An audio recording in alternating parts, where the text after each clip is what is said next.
5 dahilan kung bakit mo bibilin ang Suzuki Raider 150 Fi. Una, yung forma niya. Pag tumitingin tayo ng motor, kadalasan sa forma tayo nagbabase. Saka pa lang natin titingnan ng mga specification nito kapag napormahan tayo. Kaya napakalaking impact talaga kung maporma yung motor. Minsan yan yung nagdidictate kung bakit bibili natin siya or hindi. Katulad nitong Raider Fi, yung forma niya pang masa, pasok sa lalaki or kahit sa babae, bata man or matanda ka. Sa sobrang ganda ng motor na itong mga parte, patuloy pa rin talaga tinatangkilik ng mga Pinoy riders itong Suzuki Raider. Magmula pa nga sa mga carburetor type nito hanggang dito sa fuel injected. Sumunod yung kanyang makina. Yung engine nitong Raider Fi 150, ito na yung may pinakamabilis na underbone dito sa Pilipinas ngayon. Meron pa itong 4-stroke dual overhead cam 4 valve, 62 po yung bore at 48.8mm yung stroke. Kaya po nito magbato ng 13.6 kilowatts at 10,000 RPM at maximum torque na 13.8 Nm at 8,500 RPM. At sa sobrang lakas nga po ng output ng makina nito ay pinapalamig po ito ng liquid cooled 6-speed manual transmission. At ang maganda pa dito, meron itong electric at kickstarter. Walang duda talaga mga pare ko na ito ang pinakamalakas na underbone ngayon dito sa Pilipinas, itong Raider Fi. Kaya kung power at performance ang hinahanap nyo, may bibigay ito sa inyo ng Raider. Sumunod, medyo mapayat lang siya. Hindi siya ganun kataba. Advantage lang kapag gagamitin nyo ito pang daily, madali siya isingit-singit sa mga traffic. Meron lang kasi itong lapad na 675mm.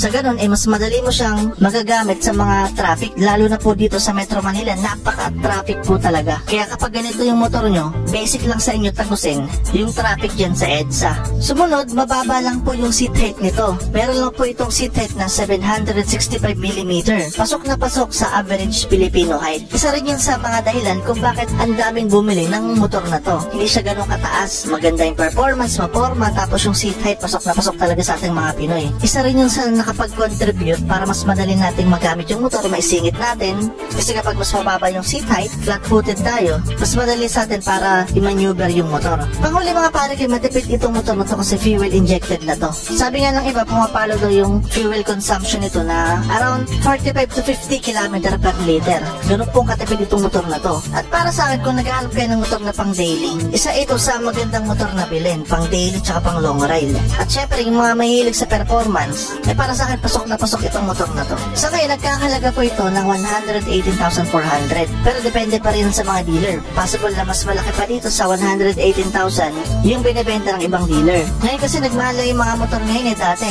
Pumapalo lang to 109,000 pero ngayon almost 10,000 na yung nadagdag sa kanya. Pero kahit ganun mga pare kayo, sa ganitong price, sulit na sulit pa rin yung ibabayad nyo dito sa Raider nito kasi sa ganitong kagandang features, madali pa i-drive, maporma, ganda yung engine output, yung 118,000 pasok pa rin sa banga. Additional tayo mga pare kayo kung bakit natin bibilin itong Suzuki Raider Fi.